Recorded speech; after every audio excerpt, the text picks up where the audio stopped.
I don't think about, half the day, okay, I'm gonna spend on my career. And I will say, and Mondelez probably is kind of like GE, like it's constantly changing on how you get to look at your career. We don't do the annual look backs anymore. We do constant iteration on what we're doing. What you do reflects your career is probably the best way to think about it. If you work really hard and deliver and push the envelope of what's gonna go, Bonen's gonna notice, and that's gonna move your career. But at the same time, it goes back to what you were saying earlier, show your wares.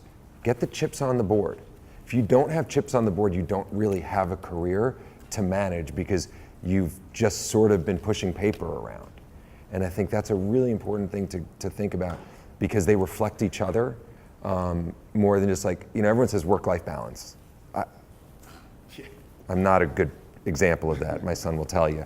But I think it's important, it's the same thing. It's not about work-life balance and it's not about career and job balance. It's about how do you manage everything at the same time? Because balance means you're giving up one to do the other. And you're not really doing that. You're sort of just saying, what's gonna propel the next thing to make it happen? So, for me, work life, maybe it's a day working from home, but I'm working from home to have the home, right?